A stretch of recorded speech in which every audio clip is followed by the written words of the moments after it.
Reddit Ask Me Anything. I'm Kevin Mitnick, the world's most famous hacker. Ask me anything, ask me anything. In the mid-90s, I was the world's most wanted hacker for hacking into 40 major corporations just for the challenge. I'm now an author and security consultant to Fortune 500 and governments worldwide, performing penetration testing services for the world's largest companies. I am also the chief hacking officer for KnowBe4, a company that develops software to train employees to make smarter security decisions. Ask me anything. How hard do you laugh during movies when two hackers unlock digital combat, typing at 1000 miles per hour? I pretty much just roll my eyes and chalk it up to non-technically astute rights. However, Mr. Robot has changed that and are getting things spot on. BTW, I do type at 1000 miles per hour, 1024 to be exact. Keep working at it and you may eventually get up to 2600. Well said. Kevin, just completed some of your training from KnowBe4 for work. I have my completion certificate hanging on my wall, but could we maybe get it in a font that's not Comic Sans? I'll tell you what. Get your certificate over to KnowBe4 with a copy of this thread and I'll make sure that I sign it personally. On a scale of 1-10, how paranoid are you on a regular basis? I wouldn't call it paranoid. Skeptical is a better word. It depends on the situation. Let's go with a 6. What was the most sensitive, surprising information you found out? That a federal judge in Northern California had an intercept on his line. I would check to see if any of my friends had a tap on their lines and stumbled upon the fact that a judge had one on his line. I just want to thank you for your business card. Sadly, I locked myself out of my house one day and had to take it apart in order to use the picks to break in. In short, you helped me break into a house and got me laid. Where can I get more of your cards? Whoa, I better raise the price of my cards. Can you hack my wife's texts so I can find out if she's cheating on me with Brett? Brett already paid me to keep quiet. Can you use Visual Basic to create a GUI interface to track the killer's IP? No need. It's already been done. Fun fact. When I had my role on the show Alias, I was still on probation and not allowed to use a computer. For my scene with a computer, I had a prop computer with a monitor that was being operated remotely to follow my actions. What would you say to teens that are into hacking? Are the consequences now worse than when you were freaking? What projects should they channel their energy to? Don't follow in my footsteps. Become good at offense using virtual machines and the various toolsets that are available. Learn about development and network administration to get your fundamentals before going directly into security. The consequences are certainly more severe, and likely will only get worse. This is because of rise in publicity of hacking with public events such as the Russian hacking during the recently election and news around Edward Snowden. What you're seeing in the making is a war on hacking to replace the war on drugs. Hey Kevin, thanks for the Ask Me Anything. What motivated you to go into hacking and what tools did you start with? What motivated me to get into hacking was because I was involved in phone phreaking and used to pull pranks on my friends. I wanted more control of the systems involved and one thing led to another. My first tool was a telephone. After that was a VT100 terminal and a Hayes 300 baud modem. Remember, I started in 1978.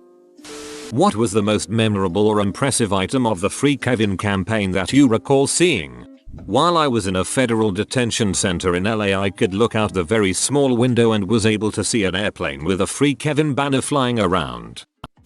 Hi Kevin, big fan. If you had never been exposed to computers when you were younger, what direction do you think your life would have taken? What would be your job today?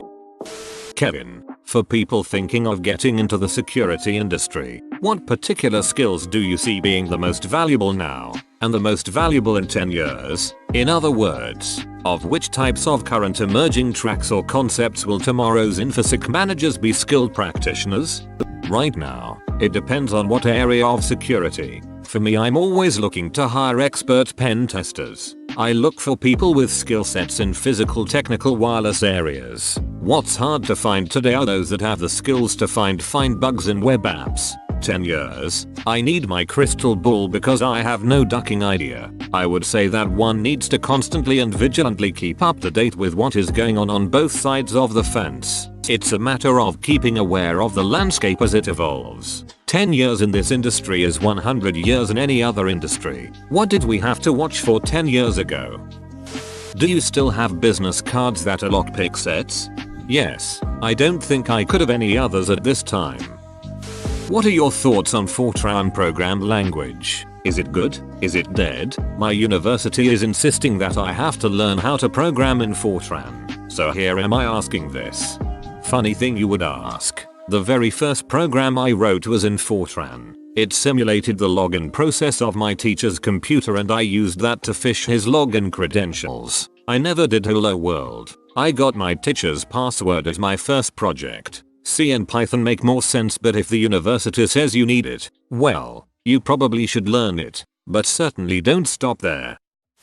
Do you have kids? If so, do they realize they will never be able to pull anything secretive past their father?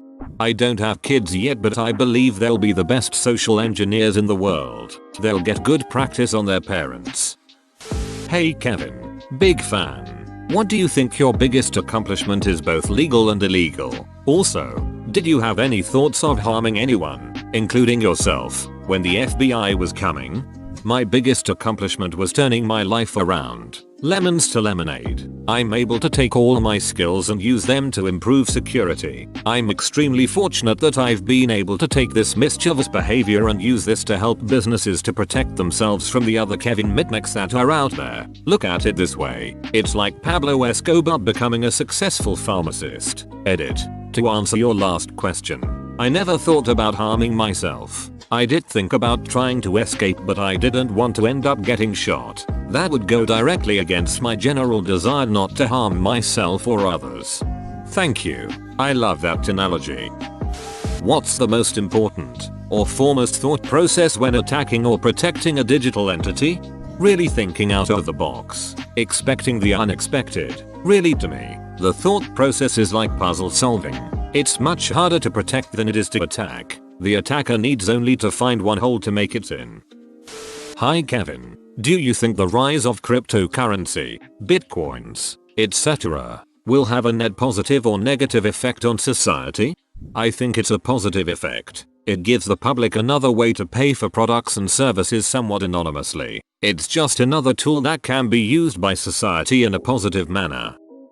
I know nothing about hacking. Just out of curiosity, if someone really pissed you off with a question here, could you hack them? Is that how it works? Do you need a certain level of ability, or could anyone do it with a YouTube tutorial? If the answer is yes, please don't demonstrate on me. Thanks for the Ask Me Anything. Edit. Or, downvoted. Hope I didn't seem rude.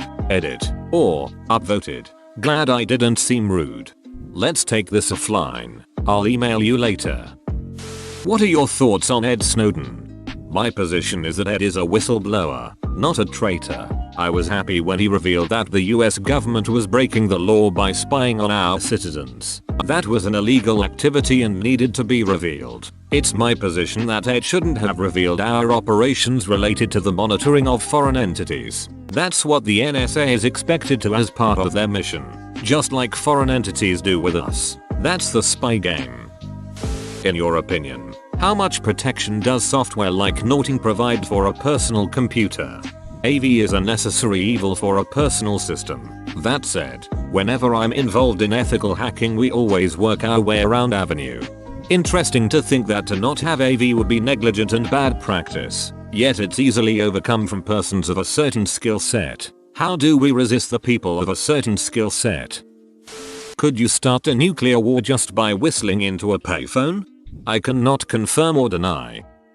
Back in the day, when you were wanted, the tech was different. You didn't have tools like Metasploit, Armitage, etc. Was it easier or harder to break into stuff? And also, how long did it take you to adapt to the new ways of hacking after getting out and serving probation? Or did you need time to adapt? And also, in this day and age, it's unimaginable to be AFK for even a day, let alone for the time you were. So how was it?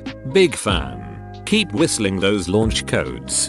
I would say it's the same. Systems were less secure, but to compromise them you had to write your own exploits. An effective method was social engineering the operators of the systems. a tactic that is still very successful today. That part works the same today as it did yesterday. While I was in custody, I continued to read and follow what was hacking in the wild. I couldn't use a computer for 3 years, so there was some catch up to do, but I wasn't completely in the dark about what had been going on. People sent me books on HTML and whatnot while I had no access to computers. How often do people try to hack you?